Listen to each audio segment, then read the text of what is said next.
Jet ফুয়েলের দাম বৃদ্ধির প্রভাব পড়তে শুরু করেছে আকাশপথের যাত্রীর উপর। এয়ারলাইন্সগুলো বলছে, ঈদের ছুটি শেষে এমনিতেই বিমানের যাত্রী কমেছে, সেই সাথে জেট ফুয়েলের দাম বৃদ্ধিতে টিকিটের ট্র্যাক প্রতিনিয়তই নিম্নমুখী হতে শুরু করেছে।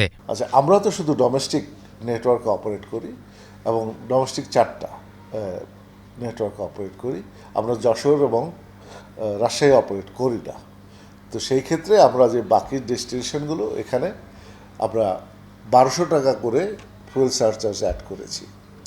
শুধু নভোএয়ার না, এটা প্রাইভেট এয়ারলাইন যে এয়ার এক্সট্রা এবং ইউএস বাংলা তারাও 1200 করে সারচার্জটা দিয়েছে। 100%-এর উপর ইনক্রিজ, এটা এক্সেন্সে অ্যাবনর্মাল। বাংলাদেশে আমার মনে হয় না এরকম জাম্প কখনো হয়েছে।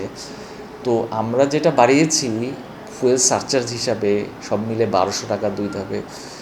ওই 100 ভাগ বা 100 ভাগের বেশি জেট ফুয়েল প্রাইস ইনক্রিজের তুলনায় হয়তো বা কিছুই না। বাট ডেফিনেটলি প্যাসেঞ্জার ফ্লোতে ভলিউমে একটা নেগেটিভ ইম্প্যাক্ট হবে এবং সেটা আমরা ফিল করছি অলরেডি। জ্বালানি খাতে অস্থিরতার জেরে সম্প্রতি জেট ফুয়েলের দাম বাড়ায় অভ্যন্তরীণ বিভিন্ন রুটে টিকিট প্রতি দাম বেড়েছে 1000-এরও বেশি। আজকে একটা সিদ্ধান্ত নেওয়ার পরে এফেক্টিভ ফ্রম মিডনাইট শুধুমাত্র অ্যাট এ টাইম যেমন 80% ইনক্রিজ করেছে, আমি বলেছি যে গত 16 দিনে সেটা 115% মতো ইনক্রিজ করা হয়েছে।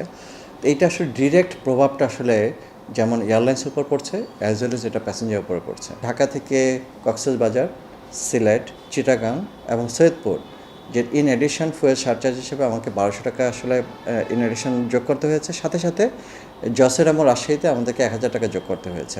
আমরা চাই সরকার আজকের যে সিদ্ধান্তটা আছে এই সিদ্ধান্তটা পুনর্বিবেচনা নিয়ে এই ইন্ডাস্ট্রিটাকে যেন বাঁচিয়ে রাখে সেই প্রত্যাশাই করছি। তবে প্রাইভেট এয়ারলাইন্সগুলোতে টিকিটের দাম বাড়লেও ভর্তুকি দিচ্ছে রাষ্ট্রায়ত্ত বিমান বাংলাদেশ। ফলে টিকিটের দাম বাড়ায়নি প্রতিষ্ঠানটি। উচ্চবিত্তদের এই খাতে কেন ভর্তুকি দেওয়া হচ্ছে তা নিয়ে আপত্তি জানিয়ে সরকারের সুদৃষ্টি কামনা করেন এই কর্মকর্তারা। কিন্তু দুর্ভাগ্যজনকভাবে এই যে তেলের দাম বাড়তির ফলে যে বাড়তি খরচ হবে, বিমান কিন্তু ভাড়া বাড়ায়নি, মাত্র 100 টাকা বাড়িয়েছে, যেখানে এই ফুয়েল দাম বৃদ্ধির ইম্প্যাক্ট পড়বে 1500 টাকা প্রতি টিকিটে। তো সেইখানে বিমান যে আগের দামেই দিচ্ছে, এখানে কে ওইটা ভর্তুকিটা কে দিচ্ছে? এটা দেশের জনগণ দিচ্ছে। আমি মনে করি এই এয়ার ট্রাভেলের মতো একটা সেক্টরে সাধারণ জনগণ ভর্তুকি দেওয়া উচিত না। বিমানের কথা বিমানই বলতে পারবে, মাত্র 100 টাকা বাড়ানো না বাড়ানো সমান কথা ডেফিনেটলি। বিকজ বিমানের সাথে আমার কথা বলি, ইউএস বাংলার কথা বলি, নোভোএয়ারের কথা বলি, আমাদের সাথে বিমানের ফেয়ারের একটা বড় ধরনের ফারাক হয়ে যাবে।